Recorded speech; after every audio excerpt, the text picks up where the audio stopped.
we will continue with the Christmas story. Today we will read the story titled When to Toast with Coke.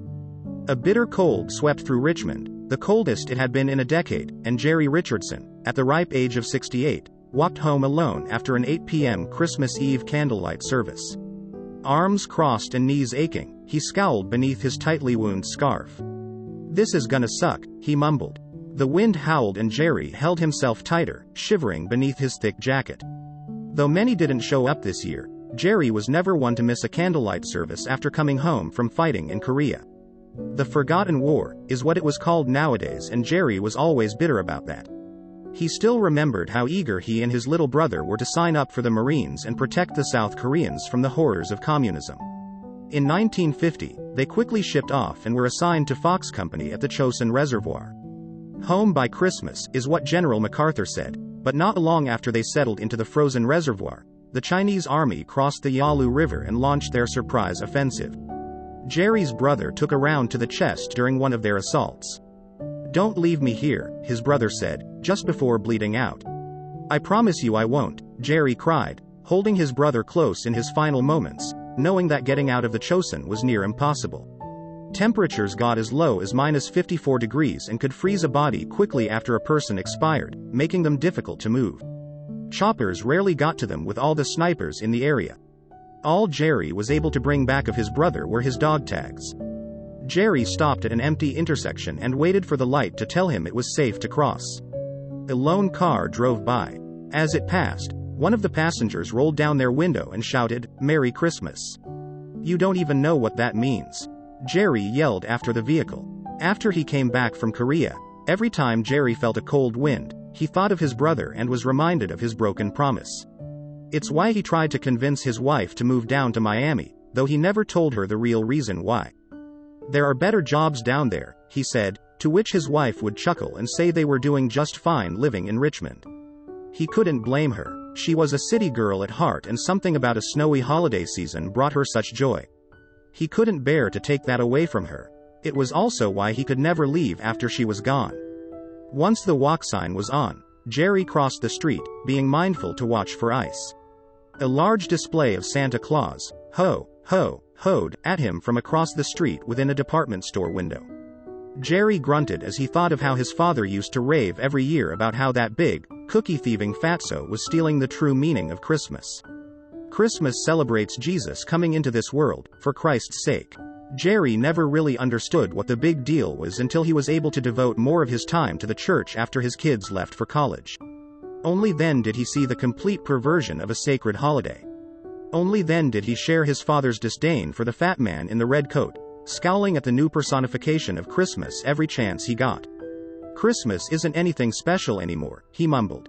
Lost in thought, the tip of his boot suddenly bumped the edge of the curb, causing him to lose his balance, fall, and smack his left knee down on the frozen concrete.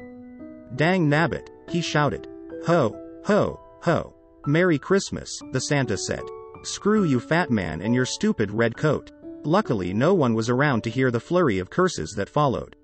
Taking a great deal of effort, he got to his feet. The wind howled. Jerry shivered and knew he had to keep moving. He had to fight through the cold and the pain. Limping forward, pain shot up his leg with each step. Staring ahead, he saw that he was still a few blocks from his apartment. "I can make it," he grunted, but he only made it half a block when he lost the ability to bend his knee. "Crap," he said, and stopped in the middle of the sidewalk. He thought over his options. He didn't have money to pay for an ambulance. Taxis would rip him off on Christmas Eve. His 2 kids were away this Christmas like they had done for the past 20 years. He didn't hold it against them. Both of them were in middle school when their mother was diagnosed with brain cancer.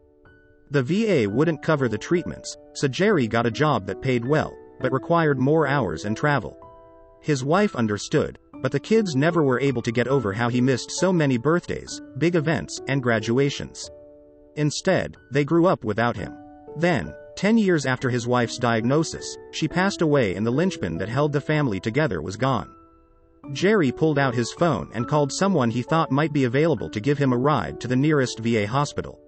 He held his breath as the phone rang and gave a sigh of relief when his friend answered. "Hello, Luther? Hey, Jerry, Merry Christmas to you." Jerry shrugged aside his knee-jerk irritation and explained the situation.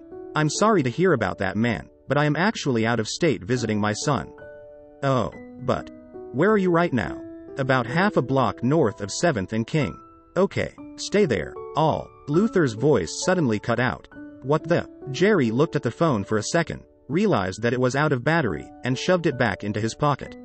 Of course, this would happen to me. Not knowing what to do, he looked down the street in the direction of his apartment. While reaching down and feeling that his knee had swelled to the size of a grapefruit. The night grew colder. The wind started to pick up and bite at his exposed nose. After waiting around for 10 minutes, shivering and wondering what to do, Jerry looked up to the night sky and prayed. God, I know you like to test me, but every once in a while, could you help me out too? I'm struggling here. The wind howled in response. Yeah, that's what I thought. Sir, could I bother you for some change? Jerry turned to see a homeless man sitting in a wheelchair behind him. The man peered up at him with weary eyes and a smile half hidden behind a thick, peppered beard. He was wearing half the amount of layers as Jerry, yet the cold did not seem to bother him. Jerry's scowl faded when he saw the man's left pant leg tied off just above the knee. Jesus. What are you doing out here in the cold? Asked Jerry. I have nowhere to go, sir. What about the shelter? Turned me away. Too full, they said. A heaviness set upon Jerry's heart. He reached into his pocket, pulled out all the cash he had, and gave it to the man. The man looked up at him in disbelief. Are you serious, sir? Jerry nodded. Take it. The man took the money and counted it out. Sir, this is $316. If you head down King for a couple blocks, there should be a Quality Inn. They always have vacancies there and serve hot breakfast in the morning. Please, get yourself out of his awful cold. The homeless man was on the verge of tears. Oh, thank you, sir. Thank you. The man shook Jerry's hand and then wheeled himself off in the direction Jerry had directed him to go. Jerry smiled, and for a moment, the cold didn't seem to bother him, nor did his knee feel pain. He was about to start walking home when a blue Honda Odyssey pulled up next to him, honking its horn. Mr. Richardson? The person driving asked. Yes?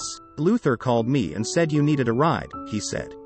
Oh, yes. Do you know how to get to the VA hospital? Yes, I do. The man helped Jerry into his vehicle, and the moment he did, Jerry gave a sigh of relief as he put his hands on the vents. Pins and needles stabbed at his fingers as their frost-nipped tips warmed. The man got back into the driver's seat and set the car in motion. Jerry, not wanting to be rude, asked him for his name. Mark, he said. Mark. Jerry repeated, and then looked at the man for a long moment. Why do you seem so familiar? Mark smiled. You used to be my after-school tutor at church 10 years ago. Oh, Mark Bennett. Yes. I remember now. The infamous 8th grader that couldn't read. Couldn't until you got through to me. You were relentless. Jerry laughed. It was tough getting through that thick head of yours, but gosh darn it, it was a swell day when I saw you read your first book. My parents and school teachers would agree. How are the kids? Oh, you know. Happy with the families they now have, and what more could a father want than the happiness and well-being of his children? Mark nodded and thought for a moment. You know, he said, if it weren't for you, I would probably be out on the streets right now. But because of your dedication to me, I was able to graduate high school, go on to college, get a good job, and now have a family of my own. I'm not sure how I could ever repay you for that. Oh, don't be like that. Your success is all the payment I need. They drove for another 20 minutes, making small talk along the way. Eventually, Mark pulled up to the hospital entrance and a nurse came out of the lobby, rolling a wheelchair. Well, Mark, thanks again for the ride. You don't want me to stick around? No, that's okay. The VA always takes too long and you have your family to get back to. If you say so, Mr. Richardson. Jerry let out a laugh. I'll make sure to buy a Coke in the lobby and give a toast to you to celebrate your success. I'm very proud of what you have accomplished. The nurse opened the door and helped Jerry into the wheelchair.